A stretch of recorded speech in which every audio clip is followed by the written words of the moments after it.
Next हमारा 47 question. ठीक है, अब आपके इसी तरह के क्वेश्चन आएंगे क्या मेनली। अब जो लेसन हम पढ़ के आ चुका वही सब कुछ मिक्स है। ठीक है, कभी पार्टनर स्कूल बिल नगद लेकर आएगा, कभी नहीं लेकर आएगा। ठीक है, कभी जो है उनकी रिजर्व का पॉइंट तो आगे आएगा, कभी उनका सैक्रिफाइस निकल के आएगा, कभी पुराने पार्टनर्स में भी किसी एक पार्टनर्स का गेनिंग रेशियो निकल के आ जाएगा। ठीक है, और साथ में आपको रिवैल्यूएशन में बनाना है कि अब फर्म की एसेट्स और लायबिलिटीज में क्या कुछ चेंज हुआ है, कितनी एसेट्स बढ़ी हैं, कितनी एसेट्स किस वैल्यू से घटी हैं। यानी कि अभी तक हम जो टुकड़ों में पढ़ के आए ना, अब हमें वो पूरे का पूरा चैप्टर इकट्ठा जोड़ना है। ठीक है, तो नया कुछ नहीं है, बस अभी तक जो पढ़ के आए हैं वो इकट्ठा कर दिया है यहाँ पर। एक क्वेश्चन मैं आपको समझा देती हूँ, बाकी सेम ऐसे ही है जैसे हमारा 47 क्वेश्चन है। उसमें उसने हमें एक बैलेंस शीट दे रखी है, अनुराग एंड भावना। ठीक है, अनुराग एंड भावना दो पार्टनर्स हैं, ए एंड बी लिख देती हूँ। दो पार्टनर्स हैं, उनका प्रॉफिट शेयरिंग रेशियो है 2/3 एंड 1/3। 31 मार्च 2017 की उनकी बैलेंस शीट दे रखी है। ठीक है, 31 मार्च 2017 की उन्होंने एक बैलेंस शीट दे रखी है। तो मैं वैसे ही रफली लिख देती हूँ थोड़ी सी स्टेटमेंट के तौर पे, अदरवाइज तो पूरा क्वेश्चन अगर मैं स्टेटमेंट भी लिखूँ तो पूरा लेंथ ही हो जाएगा, फिर भी मैं छोटा सा लिख देती हूँ। एक बार स्टार्टिंग का पहला क्वेश्चन है, इसलिए अच्छे से समझाने के लिए। डेटर 9700, स्टॉक है आपका 20,000, प्लांट एंड मशीनरी है आपकी 35,000 की, और बिल्डिंग है आपकी 50,000। उसके बाद यहाँ पर है हमारे क्रेडिटर्स हैं 65,900 से, और हमारी कैपिटल के तौर पर अनुराग की है 30,000 और भावना की है 20,000, 1,15,900। ये हमारी बैलेंस शीट दे रखी है। और उन्होंने क्या दे रखा है, ये तो 31 मार्च 2017 की थी। ठीक है, 1 अप्रैल 2017 को उन्होंने एक नया पार्टनर शामिल किया है, मोनिका। ठीक है, किसको? मोनिका को, एम को। किसके लिए? 1/3 हिस्से के लिए। कितने हिस्से के लिए? 1/3 हिस्से के लिए। तो मोनिका 1/3 हिस्से के लिए कैपिटल लेकर आती है कितनी? 15,000, और गुडविल लेकर आती है 6,000। ठीक है, 6,000 की गुडविल और 15,000 की कैपिटल लेकर आती है मोनिका। और उसके शामिल होने की वजह से फर्म ने अपनी एसेट से संपत्तियों को रिवैल्यूएट किया है, जिसके हिसाब से क्या निकल के आया हम वो ही देखेंगे। फर्स्ट है स्टॉक, प्लांट और मशीन का मूल्य 10% कम किया जाएगा। ठीक है, जो स्टॉक है और जो प्लांट एंड मशीन है उनकी वैल्यू 10% से कम हो जाएगी। तो हमारी एसेट्स की वैल्यू अगर कम होती है तो हमारा किसमें आएगा? रिवैल्यूएशन के डेबिट में। ठीक है, तो रिवैल्यूएशन की हमारे डेबिट में आ जाएगा to stock and to plant and machine. कितने से? 10% से। तो स्टॉक था 20,000, 20,000 का 10% कितना आ जाएगा? 2,000। प्लांट एंड मशीनरी 35,000, 35,000 का 10% 3500। ठीक है, नेक्स्ट है संदिग्ध ऋणों के लिए 5% का प्रावधान बनाया जाएगा। ठीक है, यानी कि डाउटफुल डेटर्स के लिए एक प्रोविजन बनाना है। तो अभी तक तो हमारे डेटर्स प्रोविजन था ही नहीं, तो अब जो प्रोविजन बनाना हमें पता है किसके ऊपर बनाते हैं? देनदार के ऊपर। यानी कि जरूरी नहीं है कि सारे के सारे 9,700 हमें मिल जाए। हम क्या मान के चलेंगे कि हो सकता है कुछ पैसे यहाँ से ना मिले, तो उसके लिए हम क्या बनाते हैं? प्रोविजन।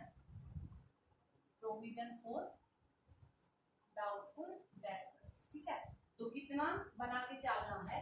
9,700 का 5% शायद नहीं मिलेगा, तो जो नहीं मिलेगा उससे जो लॉस होगा उसकी भरपाई के लिए हम अभी से थोड़ा थोड़ा पैसा जोड़ने लग जाएंगे, प्रोविजन में डाल देंगे। ठीक है, 485 रुपए। उसके बाद है हमारा नेक्स्ट, भवन का 20% अधिक मूल्य करना है। इनकी जो बिल्डिंग है उसकी वैल्यू 20% अब अधिक हो जाएगी, यानी कि हमने जो वैल्यू दिखा रखी थी वो कम थी, उसकी वैल्यू 20% ज्यादा है, तो हमें प्रॉफिट हो गया, ठीक है, कितना नहीं 10,000, तो हमें कितना हो गया प्रॉफिट 10,000 से। उसके बाद है 1400 रुपए के विनियोग खाते में लेने हैं जो चिट्ठे में दिखाई नहीं गए थे, यानी कि एक ऐसा इन्वेस्टमेंट है कितने का 1400 का, वो इन्वेस्टमेंट है जो कि पहले दिखाई नहीं रखे थे, तो हमें एक ऐसे एसेट्स पता चल गई जो अभी तक हम भूले बैठे थे, हमने दिखाई नहीं रखी थी, अनरिकॉर्ड एसेट्स थी, तो ये अनरिकॉर्ड एसेट्स हम अब दिखाएंगे। नेक्स्ट हमारा ख्याति की राशि पुराने साझेदारों द्वारा निकाल ली जाएगी, और जो गुडविल वो नया पार्टनर्स लेके आया है उसकी राशि पुराने पार्टनर्स निकाल लेंगे। इनकी गुडविल से रिलेटेड तो हम पूरा पॉइंट करके आ चुके हैं, नगद लेके आया, नगद नहीं लेके आया, पुराने पार्टनर्स निकाल लेते हैं या नहीं निकालते, वो सब हम करके आए हैं। तो अब आगे के लेसन्स में आपको गुडविल के ऐसे पॉइंट देते मिलेंगे, वो साथ में कभी कहेंगे नगद लेके आए, कभी कहेंगे नहीं लेके आया, कभी निकाल ली जाती है पुराने पार्टनर्स के द्वारा, कभी नहीं निकाली जाती। तो पहले इसका हिसाब किताब करते हैं कि हमें रिवैल्यूएशन से कितना फायदा हुआ है या कितना लॉस हुआ है।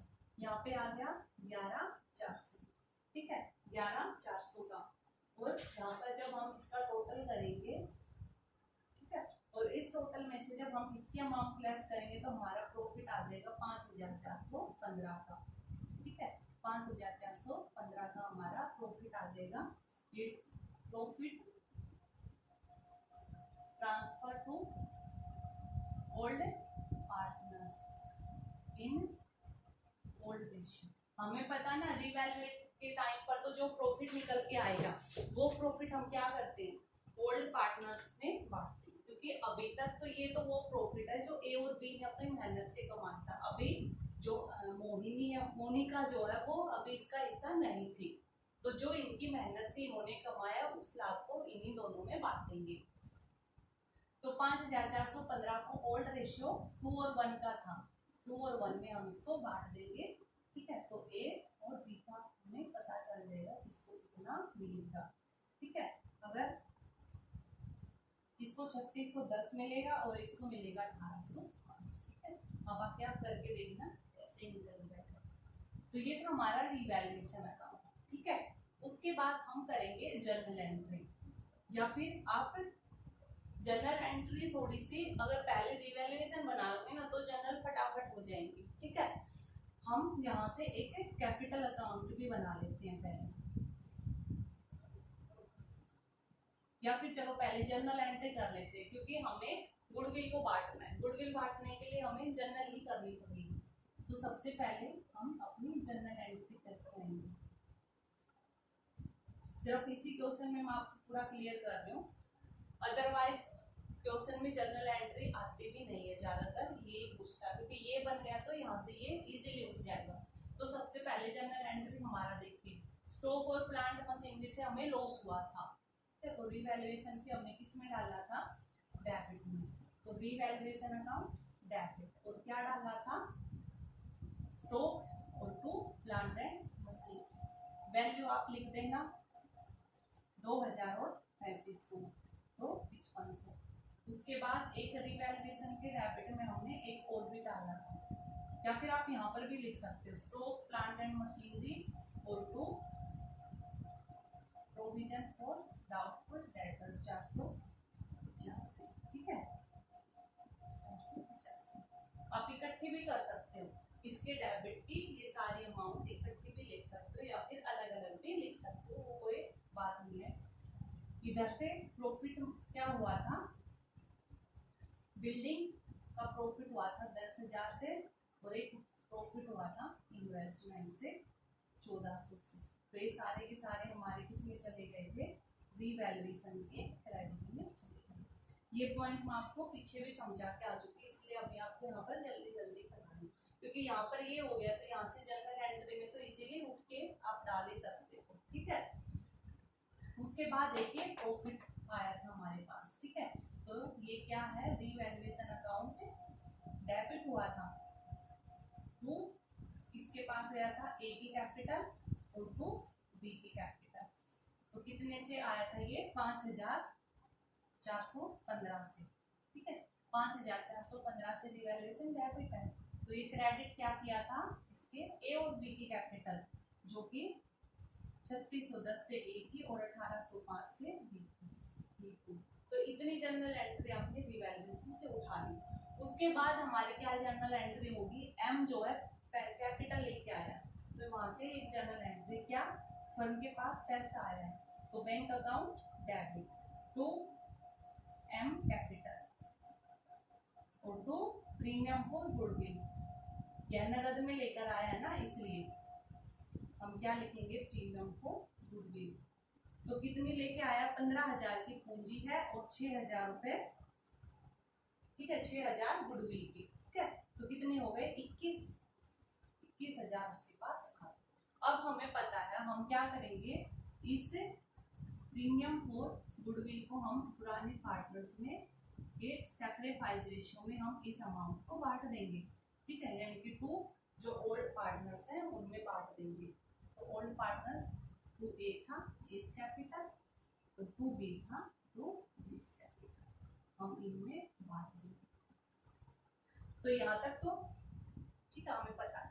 उसके बाद लेकिन इन्होंने ये भी कहा था कि पुराने पार्टनर्स के द्वारा वो अमाउंट निकाल ली जाती है, ठीक है, तो निकाल ली जाती है में हमने पढ़ के आए हैं, एक और एंट्री करते थे क्या, इसके उल्टा, एस कैपिटल डेबिट, बीस कैपिटल डेबिट, ठीक है, और टू कैश, कि इनके हिस्से में हमने यहाँ पर जो अमाउंट दी वो उस अमाउंट को उन दोनों ने निकाल लिया, इनकी कैश चला गया फर्म के पास से। तो जब निकाल लेते हैं तब हम एक और ये एंट्री करते थे, जो कि हम मैं गुडविल के पॉइंट उसमें आपको ये क्लियर करके आई थी, ठीक है। तो अब हमें ये चाहिए और इसके लिए क्या चाहिए, हमें सैक्रिफाइस रेशियो, ठीक है। तो सैक्रिफाइस रेशियो के लिए अब हम रिवैल्यूएशन को मैं साफ कर देती हूँ, आपको इजीली क्लियर हो जाए। तो यहाँ से सैक्रिफाइस रेशियो निकालते हैं। तो देखिए न्यू रेशियो इन्होंने कुछ दे नहीं रखा, 1/3 हिस्सा मिलेगा, इनका ओल्ड रेशियो था 2/3 और 1/3 था, ठीक है।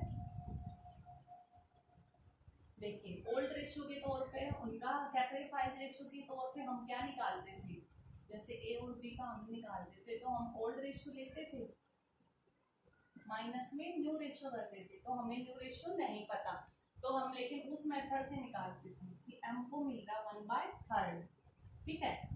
और जब ऐसा कुछ नहीं दे रखा होता कि m को 1/3 ए और बी किस हिसाब से दे रहे हैं या कितने रेशियो में ये त्याग कर रहे हैं, हमें कुछ भी नहीं बता रखा होता, तब हमें पता है कि जो इनका ओल्ड रेशियो होता है वही इनका सैक्रिफाइस रेशियो होता है, ठीक है। जब कुछ नहीं बता रखा होता तब ओल्ड रेशियो ही हमारा सैक्रिफाइस रेशियो होता है, यानी 2:1 हमारा सैक्रिफाइस रेशियो निकल के आ गया। अदरवाइज आप इस मेथड से भी कर सकते हैं कि m का 1/3 है, टोटल मान लीजिए 1 है, रिमेनिंग 1 माइनस 1/3 बच जाएगा, तो 2/3 हो जाएगा। तो अब इस 2/3 में a को 2/3 का कितना हिस्सा मिलेगा, a को 2/3, ठीक है, और b को कितना मिलेगा 2/3 का, जो इसका ओल्ड रेशियो है 1/3, ठीक है। तो ये इनका न्यू रेशियो हो गया, ठीक है, a का न्यू रेशियो 4/9 और b का न्यू रेशियो 2/9 हो गया। तो ये ओल्ड न्यू रेशियो और ये ओल्ड रेशियो, ठीक है। यहाँ से अगर हम करेंगे तो हमारे पास यही आएगा, सैक्रिफाइस 2 और 1 ही निकल के आएगा, ठीक है। ये आपको पिछले चैप्टर में पिछले 1-2 क्वेश्चन में मैंने कराया था, इसलिए आपको ये करने की जरूरत नहीं है। जब 1 का m का नया दे रखा लेकिन ये नहीं बता रखा कि किस रेशियो में लेगा या इसको देने के लिए और भी क्या त्याग करेंगे, हमें कुछ नहीं बता रखा, ठीक है। तो इसलिए जो ओल्ड रेशियो वही सैक्रिफाइस है। तो हमारा सैक्रिफाइस रेशियो क्या निकल के आया, 2 और 1 का। तो ये जो प्रीमियम ऑफ गुडविल 6,000 ये लेकर आया था, इस 6,000 को हम 2 और 1 के हिसाब से बांट देंगे ए और बी में। तो ए को कितनी मिल जाएगी, 6,000 का 2/3 करेंगे तो 4,000, और बी को 2,000, और ये दोनों ने ये अमाउंट निकाल भी ली है, तो इसके लिए एक और एंट्री अलग से हम कर देंगे, ठीक है। तो ये था हमारी जनरल एंट्री भी खत्म। रिवैल्यूएशन भी खत्म, सैक्रिफाइस भी खत्म। अब आपको बनाना है एक कैपिटल अकाउंट, ठीक है। पार्टनर्स का कैपिटल अकाउंट हम बनाएंगे। तो मेरा बोर्ड छोटा है इसलिए आपको सारी बातें क्लियर थी, एक ही साथ अगर क्लियर हो जाए तो अच्छा हो, ठीक है। लेकिन अभी आपको कुछ पॉइंट याद रखने पड़ेगी कैपिटल के लिए जो हम करके आ चुके हैं। तो अब हम बनाएंगे अपना कैपिटल अकाउंट।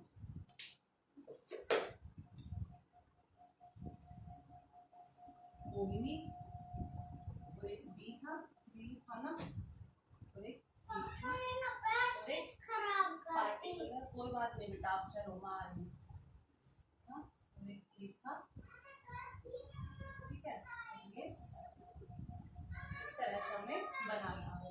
उसके बाद देखिए ये हमें कैपिटल अकाउंट बनाना है, तो सबसे पहले हमें कुछ बैलेंस दिया होगा पूंजी का, जो कि स्टार्टिंग में बैलेंस शीट में मैंने यहाँ पर लिखा था, क्वेश्चन में जो बैलेंस शीट दे रखी थी उसका, ठीक है। तो आपको बाय बैलेंस कुछ बैलेंस दिया मिलेगा। तो हमारे पास बैलेंस क्या था, ए का था 30,000 का बैलेंस और बी का था 20,000 का बैलेंस। उसके बाद देखिए ए कहाँ पर डेबिट हुए हैं यहाँ लिख देंगे, ए और बी जहाँ क्रेडिट हुए वो यहाँ लिख देंगे। जर्नल एंट्री से हम यहाँ पे उठा के एंट्री कर देंगे। तो इसीलिए आपको वो जर्नल एंट्री, मेरा तो बोर्ड छोटा था, सब कुछ नहीं हो सकता, ठीक है। इसलिए आपने तो देख लिया। तो अब हम देखेंगे कि हमने सबसे पहले तो एक प्रॉफिट को बांटा था, रिवैल्यूएशन के प्रॉफिट को। तो अगर कई बार जर्नल एंट्री हमसे क्वेश्चन में नहीं पूछता, तो रिवैल्यूएशन का क्योंकि प्रॉफिट था, पार्टनर्स को क्या मिला था, रिवैल्यूएशन का प्रॉफिट। तो पार्टनर्स को जब मिलता है तो वो उसके क्रेडिट में जाता है। तो बाय रिवैल्यूएशन अकाउंट, तो प्रॉफिट मिला था, ए को मिला था 3610 का और बी को मिला था 1805 का प्रॉफिट। उसके बाद एम पूंजी लेकर आया था, तो एम को हमने क्रेडिट किया था, bank account debit to M, इनकी बाय कैश या बैंक, आप कुछ भी लिख सकते हो, कितने की 15,000। उसके बाद ए और बी को जो ये गुडविल लेकर आया था ना एम, ठीक है, ये हमने उसमें डिस्ट्रीब्यूट करी थी, ठीक है। तो बाय प्रीमियम फॉर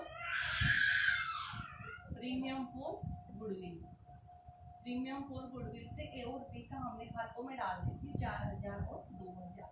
यानी कि ये एंट्रीज तो वही हैं जो हमारे जर्नल एंट्रीज देखिए, यहाँ पर ए और बी क्रेडिट हो रहा है, ठीक है, ए और बी के क्रेडिट में डाल दिया, किसके साथ हो रहा है, प्रीमियम ऑफ गुडविल। अब ए और बी डेबिट हो रहा है तो इधर आ जाएंगे, किसके साथ, कैश के साथ। तो हमारा टू कैश कितने से 4,000 और 2,000, ठीक है। उसके बाद नेक्स्ट है हमारा, और कहीं कोई क्रेडिट नहीं हो रहा तो इधर का टोटल कर लेंगे, ठीक है, और इधर का टोटल। जैसे ए का इधर का टोटल आ जाएगा 37,610, 23,805 और ये आ जाएगा 15,000। इस 37,610 में से 4,000 लेस कर देंगे, ठीक है। ए का टोटल इतना है इस साइड का और इस साइड का 4,000 है, तो डिफरेंस कितना बच गया, 33,610 का। तो ये हमारा क्या बच गया, ये हमारा बच गया बैलेंस शीट। उसी तरह से इसका 23,805 है, तो 21,805 का हमारा बैलेंस। इसका 15,000 है, इधर का कोई बैलेंस है ही नहीं, तो पूरा 15 का 15, क्योंकि हमें क्या करना है, एंड में इन तीनों का टोटल इसके बराबर लेकर आना है, क्योंकि हमें पता है कि डेबिट साइड और क्रेडिट साइड का टोटल एंड में बराबर होना चाहिए। इसलिए हमने इसके टोटल में से यहाँ का लेस कर दे, बैलेंस को इधर लिख दिया ताकि टोटल इक्वल हो जाए, ठीक है। तो कैपिटल अकाउंट बनाना कुछ मुश्किल नहीं है, जहां पर एक क्रेडिट में कोई अमाउंट गई है, या फिर अमाउंट कैसे गई, क्योंकि जर्नल एंट्री तो हर बार नहीं बनवाएगा वो उसमें। ए और बी को जो पैसा मिला है वो इनके क्रेडिट में, ए और बी को जो पैसा गया है, ठीक है, उनके डेबिट में, ठीक है। तो ये हमारे कैपिटल अकाउंट। अब है इसका लास्ट पॉइंट, अब वो हमसे बैलेंस शीट भी पूछ रहा है नेक्स्ट ईयर की, कि भाई पार्टनर्स का शामिल हो गया तो नेक्स्ट ईयर की स्टार्टिंग में अब फर्म की बैलेंस शीट किस रूप में कैसी हो गई तैयार, ठीक है। अब हमें उनको ओपनिंग बैलेंस शीट बना के देनी है। क्योंकि वो 1 अप्रैल को 2017 को शामिल हुआ था फर्म में। तो अब उसकी नई बैलेंस शीट कैसी होगी, अब हमें वो बना के देनी है। तो ये तो सिंपल है, जो जो चेंज हो रहे हैं वो कर देंगे। जैसे सबसे पहले हमें पुराने वाले बैलेंस शीट में सबसे पहले कैश था, तो हम कैश लिख देंगे। देखिए हमारी पुराने वाली बैलेंस शीट में कैश का टोटल था, एक बार इसको साफ करती हूँ क्योंकि कुछ एक छोटा सा वर्किंग नोट है। पुराने वाली बैलेंस शीट में हमारे पास कैश था 12,000 का, 1200 का, ठीक है, पुराना।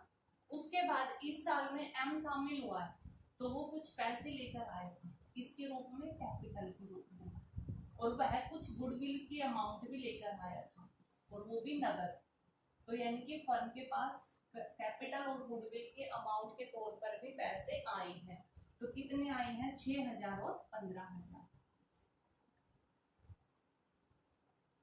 गुडविल है 6,000, ये है 15,000, ठीक है।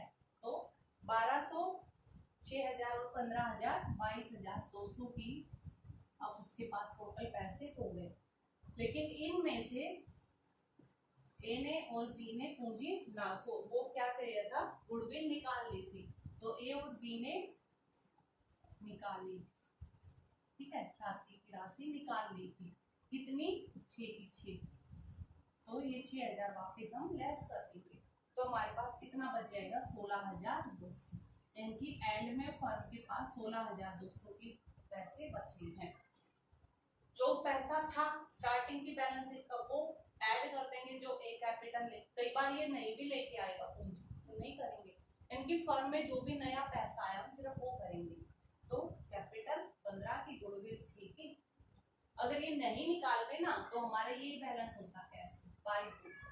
लेकिन क्योंकि ए और बी ने जो गुडविल थी वो निकाल ली, तो फर्म के पास ये पैसा निकल गया, तो अब हमारे 16,200 होगा, ठीक है। उसके बाद हमारा था डेटर्स का बैलेंस। डेटर्स हमारे कितने थे, 9700 की, आपको याद हो। लेकिन इसमें से भी अब हमारा प्रोविजन बन गया था कि भाई हम मान के चल रहे थे कि 485 अभी इसमें से नहीं आएंगे।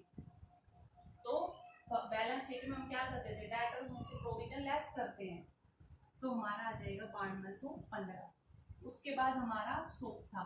स्टॉक देखिए कितने का था, 20,000 का था, ठीक है। स्टॉक 20,000 का था, लेकिन 2,000 से इसकी वैल्यू कम हो गई, तो अब हम स्टॉक दिखाएंगे कितना, 18,000 से। उसके बाद हमारा एक इन्वेस्टमेंट था, जो कि पहले हमने दिखा ही नहीं रखा था, लेकिन वो अब हम दिखाएंगे 1400 से। उसके बाद हमारा प्लांट एंड मशीनरी था। प्लांट एंड मशीनरी की भी वही की वैल्यू कम हो गई, तो अब 31,500 से। और बिल्डिंग की वैल्यू बढ़ गई थी, तो अब ये बिल्डिंग हो गई 60,000 की। उसके अलावा इधर हमारे क्रेडिटर्स आ गए 65,000 के, और इधर हमारे कैपिटल आ गई ए, बी और सी की। यहाँ पर वो बैलेंस लिखना है जो हमने अभी कैपिटल अकाउंट बना के जो बैलेंस निकला था, उनका बैलेंस हम यहाँ पर लिख देंगे। जैसे ए का बैलेंस निकला था 36,610, 21,805 और 15,000 इसका बैलेंस निकला था। तो अब हम इसका टोटल करेंगे, ये दोनों साइड हमारे इक्वल आनी चाहिए, हमारी बैलेंस शीट ठीक है, ठीक है। तो ये था आपका क्वेश्चन, ठीक है। इसमें सब कुछ आ गया, journal entry, revaluation, capital, balance sheet और हमारा वर्किंग नोट भी आ गया, ठीक है। तो इस तरह के आपको क्वेश्चंस करने हैं।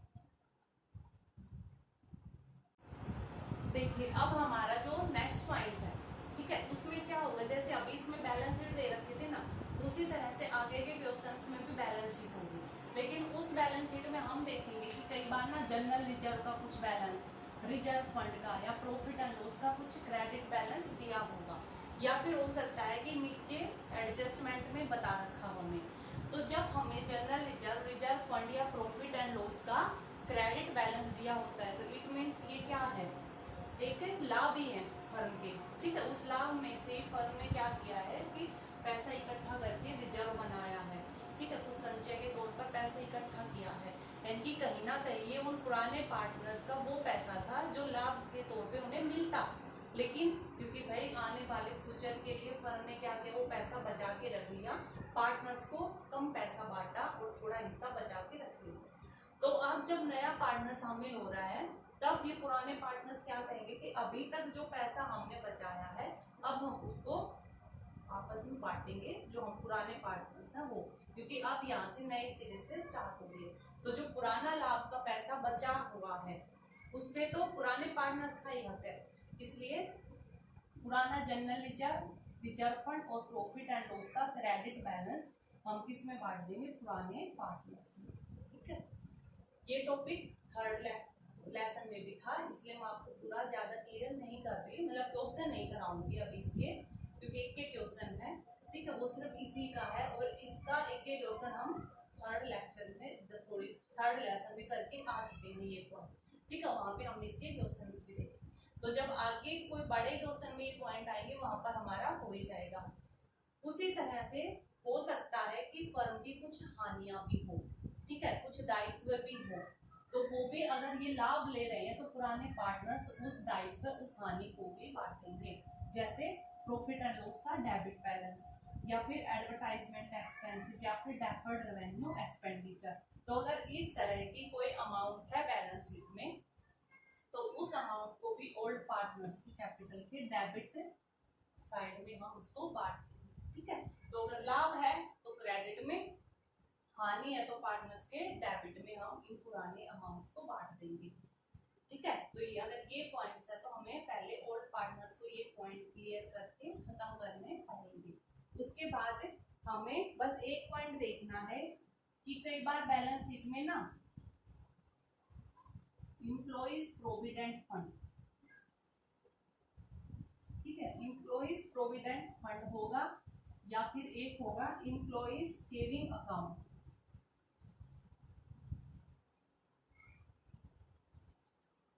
इनको किसी भी ओल्ड पार्टनर्स पे नहीं बांटना है, क्योंकि ये फर्म की कोई खर्चा, ठीक है, कोई हानि या फिर लाभ नहीं है, ये फर्म के क्या है, दायित्व है। ठीक है, ये फर्म के दायित्व है, ये एज इट इज ऐसे ही चलते रहेंगे, इसलिए इन दोनों अमाउंट को हम पुराने पार्टनर्स में नहीं बांटेंगे। तो आपको ये दो पॉइंट याद रखने हैं। बाकी हमें जो भी रिजर्व, जो भी एक्सपेंसेस जो भी मिलेंगे वो हमें ओल्ड पार्टनर्स में बांटने हैं। ठीक है, उसी तरह से हमारा एक वर्कमैन कंपनसेशन रिजर्व का भी पॉइंट हम करके आए थे, वर्कमैन कंपनसेशन रिजर्व। तो ये भी पूरा टॉपिक हम थर्ड लेसन में करके आए थे कि अमाउंट बनाती है, कुछ रिजर्व बनाती है फर्म, ठीक है, और उस रिजर्व का कई बार तो ये यूज ही नहीं होता पूरा साल, तो ऐसे कैसे जितना बचाया बनाया था वो उतना का उतना बच जाता है, तो पूरा का पूरा पुराने पार्टनर्स बांट लेंगे।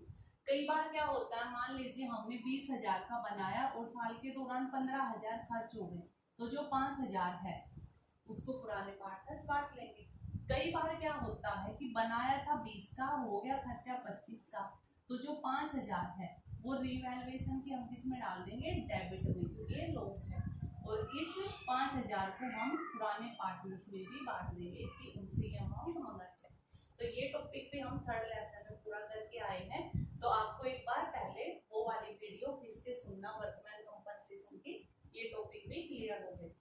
यहाँ पर इस लेसन में बस क्या, वर्कमैन कंपनसेशन के साथ एक पार्टनर्स को ऐड करेगा, वो गुडविल लेकर आया है, ठीक है, उस गुडविल को कभी वो नगद लेकर आएगा, कभी नगद नहीं लेकर आएगा, उसको बांटना है। यानी कि इनके साथ में एक गुडविल वाली जर्नल एंट्री और ऐड करते, तो गुडविल का हम करके आ चुके हैं, अब वो उसको घुमा फिरा के दो लाइनों में फिर हर एक क्वेश्चन के साथ ऐड करता जाएगा।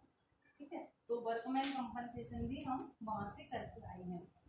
उसी तरह से हमारा एक और point investment fluctuation reserve, investment fluctuation reserve भी हम थर्ड लेसन में करके आए थे।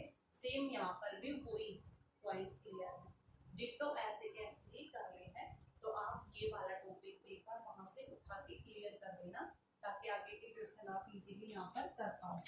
तो ये जो 3 पॉइंट है आप इनको क्लियर करना, तब हमारा नेक्स्ट जो है हम 56 नेक्स्ट क्लास में हम 56 क्वेश्चन के साथ स्टार्ट करेंगे, क्योंकि जो बीच के छोटे छोटे क्वेश्चन हैं वो सारे इन टॉपिक्स के हैं, और ये टॉपिक हम क्लियर करके आ चुके हैं। तो दोबारा अब इन्हीं को जनरल एंट्रीज को दोबारा करके टाइम खराब नहीं करेंगे, अब थर्ड लेसन की वीडियो उठा लेना, क्लियर हो जाएंगे। तो नेक्स्ट क्लास में हम 56